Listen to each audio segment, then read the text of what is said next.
paz do Senhor. No vídeo anterior, nós falávamos sobre as pragas do Egito. A primeira, então, foi no rio Nilo, onde Deus transformou esse rio em sangue. Era o deus Nilo, o deus Rapi ou o deus Rapi. E quando ele é transformado em sangue, Deus diz o seguinte: você não é Deus? Limpe-se. Depois vieram então as pragas das rãs, que seria para o deus Requete, onde, como é que fala, atormentou o povo que lhe era devoto. Então vocês não gostam de rãs? Divirtam-se, pede para o seu Deus sair da terra de vocês. Depois vieram os piolhos, uma referência ao deus Tote, criação do conhecimento, da sabedoria, da arte e da magia. Quer dizer, vocês não são magos, vocês não são poderosos? Agora limpem-se dos piolhos. Vocês também não costumam chamar meu povo de piolhento? Agora recebe um pouquinho. E depois vieram as moscas. Na praga das moscas, Deus fez uma separação da terra do Egito e da terra de Israel. Eu sempre digo que Deus não faz acepção de pessoas, mas Ele faz acepção de povos. Ele faz separação. E houve essa separação e nós vamos ver mais algumas coisinhas lá na frente a partir de agora. Explicando a Bíblia comigo, Pastor Carlos.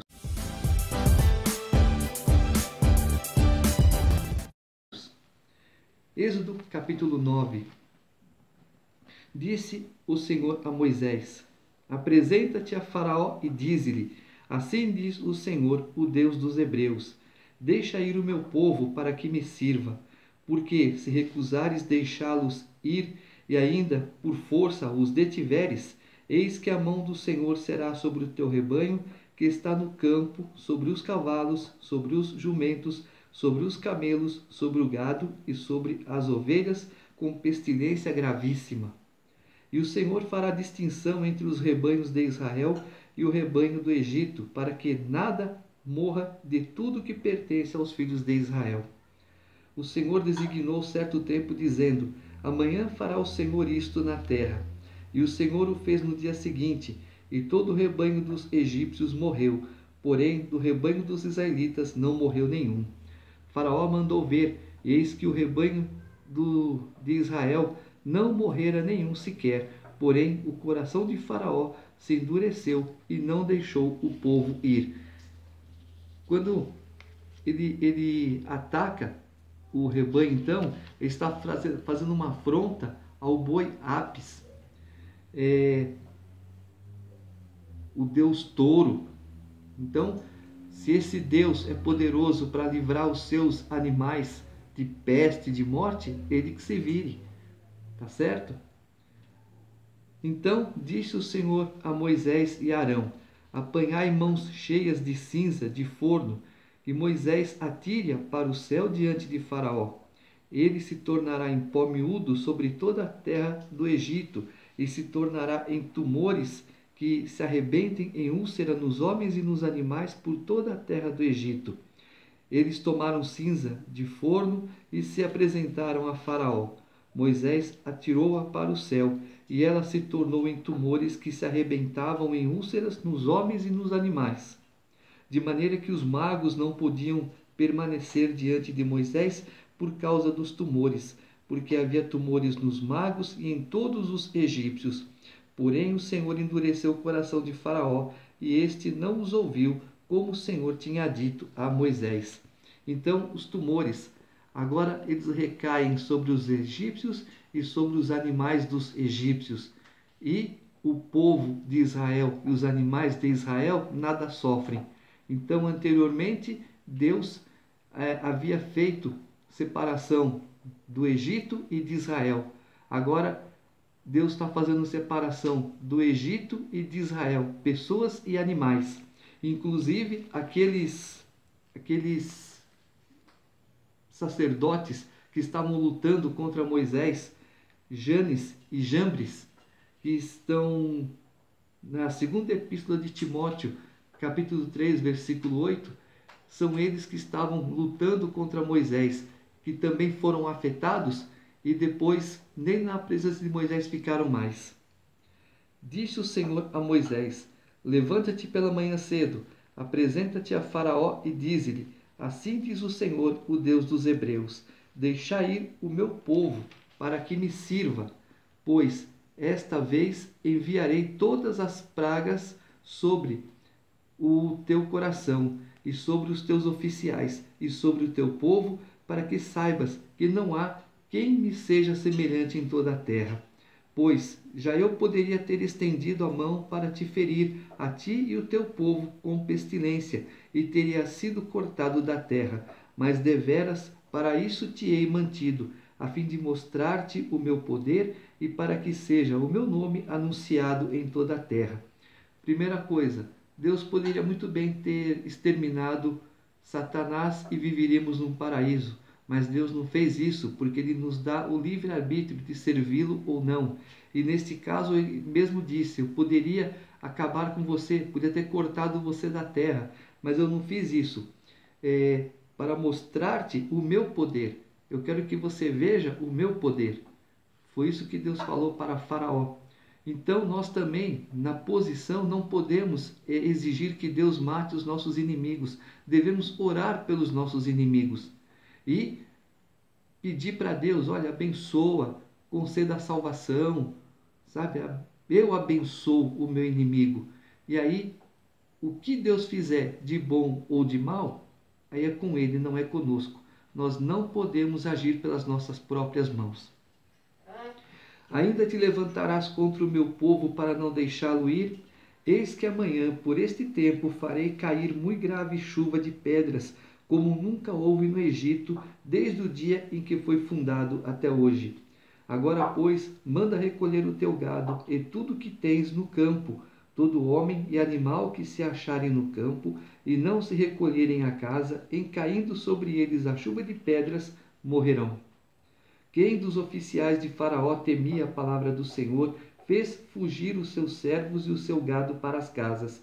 Aquele, porém, que não se importava com a palavra do Senhor, deixou ficar no campo os seus servos e o seu gado. Nós vemos aqui que algumas pessoas estavam temendo a Deus, outras não. É o que acontece hoje. Nós estamos falando do Apocalipse. Isso aqui é só uma representação do que vai acontecer. Pedras cairão. E nós estamos falando: convertam-se, saiam dos seus maus caminhos. Olha, vai ter destruição, vai ter cobrança. E as pessoas não dão crédito, continuam na pouca vergonha que a própria Sodoma e Gomorra já viviam. Então disse o Senhor a Moisés: estende a mão para o céu, e cairá chuva de pedras em toda a terra do Egito, sobre homens, sobre animais e sobre toda a planta do campo na terra do Egito. E Moisés estendeu o seu bordão para o céu. O Senhor deu trovões e chuvas de pedras, e fogo desceu sobre a terra, e fez o Senhor cair chuva de pedras sobre a terra do Egito, de maneira que havia chuva de pedras e fogo misturado com a chuva de pedras, tão grave qual nunca houve em toda a terra do Egito, desde que veio a ser uma nação. Por toda a terra do Egito, a chuva de pedras feriu tudo quanto havia no campo, tanto homens como animais. Feriu também a chuva de pedras toda a planta do campo e quebrou todas as árvores do campo. Somente a terra de Gósen, onde estavam os filhos de Israel, não havia chuva de pedras. E aí Deus, ele falou: olha, chova tão somente na terra do Egito. Se ele falasse chova sobre a terra, seria o planeta todo. Viu como Deus tem que ter controle nas palavras? Porque a palavra de Deus é ordem. Então Faraó mandou chamar a Moisés e Arão e lhes disse: esta vez pequei, o Senhor é justo, porém eu e o meu povo somos ímpios. Orai ao Senhor, pois já bastam estes grandes trovões e é a chuva de pedras. Eu vos deixarei ir e não ficareis mais aqui. Respondeu-lhe Moisés: em saindo eu da cidade, estenderei as mãos ao Senhor. Os trovões cessarão e já não haverá chuva de pedras, para que saibas que a terra é do Senhor. Quanto a ti, porém, e aos teus oficiais, eu sei que ainda não temeis ao Senhor. O linho e a cevada foram feridos, pois a cevada já estava na espiga e o linho em flor. Porém o trigo e o centeio não sofreram dano, porque ainda não haviam nascido. Saiu, pois, Moisés da presença de Faraó e da cidade, e estendeu as mãos ao Senhor. Cessaram os trovões e a chuva de pedras, e não caiu mais chuva sobre a terra. Tendo visto Faraó que cessaram as chuvas, as pedras e os trovões, tornou a pecar e endureceu o coração, e ele e os seus oficiais. E assim Faraó, de coração endurecido, não deixou ir os filhos de Israel, como o Senhor tinha prometido. Então, quanto a ti, porém, e aos teus oficiais, eu sei que ainda não temeis ao Senhor Deus. Apesar de tudo isso, ainda não temem a Deus. As pessoas estão vendo o que Deus está fazendo hoje e ainda não temem a Deus. Moisés foi chamado até o palácio. Ele saiu, atravessou a cidade em direção ao palácio debaixo de chuva e nada aconteceu. Ele saiu passando pela cidade novamente e nada aconteceu. E aí o linho e a cevada foram feridos, porém o trigo e o centeio não sofreram dano. O trigo e a cevada simbolizam a maldade. O trigo e o centeio simbolizam a inocência. Por isso que Deus não pune os inocentes. Amém? Então, as pedras. As pedras envergonhou os deuses considerados como tendo controle sobre os elementos naturais, que foi Ísis, deusa da água, e Osíris, o deus do fogo. Deus afrontou dois deuses de uma vez só. Egípcios, olha os seus deuses, o que eles fazem por você? Reconheçam que eu sou Deus. Não reconheceram. Êxodo capítulo 10.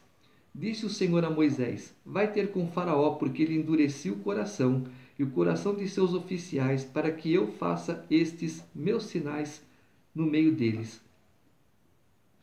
E para que contes a teus filhos e aos filhos de teus filhos como zombei dos egípcios e quantos prodígios fiz no meio deles, e para que saibais que eu sou o Senhor.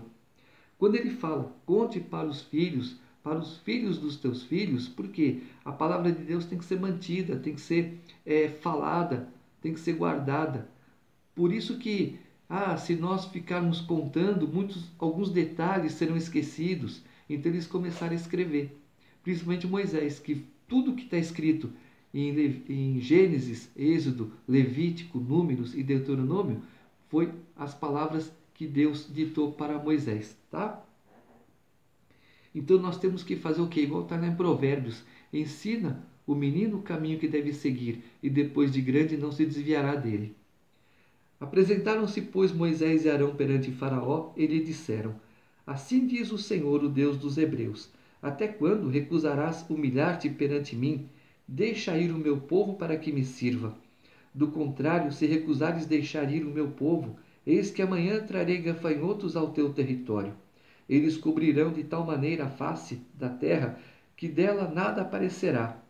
Eles comerão o restante que escapou, o que vos resta da chuva de pedras, e comerão toda a árvore que vos cresce no campo.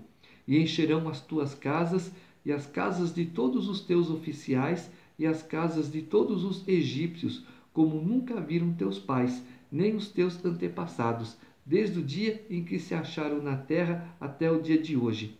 Virou-se e saiu da presença de Faraó. Até o dia de hoje, até o dia em que esse texto foi escrito. E nós vamos ver aqui gafanhotos. Gafanhotos está lá no livro de Malaquias 3:10, quando ele fala do devorador, do migrador, do cortador, do destruidor. Tudo isso, quem repreende essas coisas? É só o dízimo. Então os oficiais de Faraó lhe disseram: até quando nos será por cilada este homem? Deixa ir os homens, para que sirvam ao Senhor seu Deus. Acaso não sabes ainda que o Egito está arruinado? Então Moisés e Arão foram conduzidos à presença de Faraó, e este lhes disse: ide, servi ao Senhor vosso Deus. Porém, quais são os que hão de ir? Respondeu-lhe Moisés: havemos de ir com os nossos jovens e com os nossos velhos, e com os filhos e com as filhas, e com os nossos rebanhos e com os nossos gados. Havemos de ir, porque temos de celebrar festa ao Senhor. Replicou-lhes Faraó: seja o Senhor convosco, caso eu vos deixe ir e as crianças. Vede, pois, tende conosco más intenções. Não há de ser assim. Ide somente vós, os homens, e servi ao Senhor, pois isso é o que pedistes. E os expulsaram da presença de Faraó. Então disse o Senhor a Moisés: estende a mão sobre a terra do Egito, para que venham os gafanhotos sobre a terra do Egito e comam toda a erva da terra, tudo o que deixou a chuva de pedras. Estendeu, pois, Moisés o seu bordão sobre a terra do Egito, e o Senhor trouxe sobre a terra um vento oriental, todo aquele dia e toda aquela noite. Quando amanheceu, o vento oriental tinha trazido os gafanhotos, e subiram os gafanhotos por toda a terra do Egito e pousaram sobre todo o seu território. Eram muito numerosos. Antes destes nunca houve tais gafanhotos, nem depois deles virão outros assim. Porque cobriram a superfície de toda a terra, de modo que a terra se escureceu. Devoraram toda a erva da terra e todo o fruto das árvores que deixara a chuva de pedras, e não restou nada verde nas árvores, nem na erva do campo, em toda a terra do Egito. Então se apressou Faraó em chamar a Moisés e Arão e lhes disse: pequei contra o Senhor vosso Deus e contra vós outros. Agora, pois, peço-vos que me perdoeis o pecado esta vez ainda, e que oreis ao Senhor vosso Deus, que tire de mim esta morte. E Moisés, tendo saído da presença de Faraó, orou ao Senhor. Então o Senhor fez soprar fortíssimo vento ocidental, o qual levantou os gafanhotos e os lançou no Mar Vermelho. Nem ainda um só gafanhoto restou em todo o território do Egito. O Senhor, porém, endureceu o coração de Faraó, e este não deixou ir os filhos de Israel.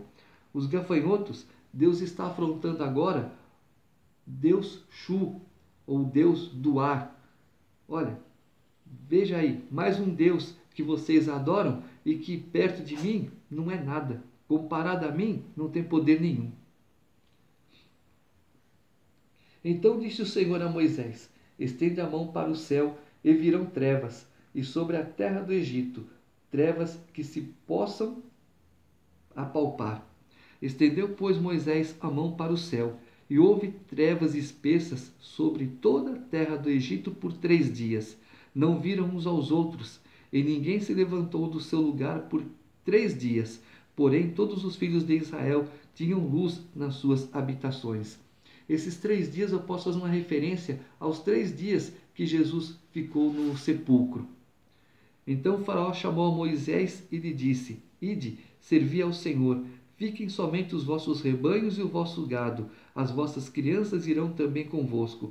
Respondeu Moisés: também tu nos tens de dar em nossas mãos sacrifícios e holocaustos que ofereçamos ao Senhor nosso Deus. E também os nossos rebanhos irão conosco. Nenhuma unha ficará, porque deles havemos de tomar para servir ao Senhor nosso Deus, e não sabemos com que havemos de servir ao Senhor até que cheguemos lá. O Senhor, porém, endureceu o coração de Faraó, e este não quis deixá-los ir. Disse, pois, Faraó a Moisés: retira-te de mim, e guarda-te que não mais vejas o meu rosto, porque no dia em que vires o meu rosto morrerás. Respondeu-lhe Moisés: bem disseste, nunca mais tornarei eu a ver o teu rosto. Com a escuridão, Deus afronta quem agora? O Deus Ra, Deus Sol, também chamado de Amon-Ra. No dia 25 de dezembro era comemorado esse Deus, que significava o Sol invencível. Mas como era um Deus que poucos conheciam, foi substituído pelo nascimento de Jesus Cristo. E esta foi uma vitória grande do cristianismo sobre o paganismo.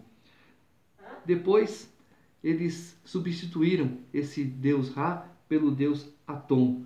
Atom, então, torna-se supremo depois dessa praga. Amém?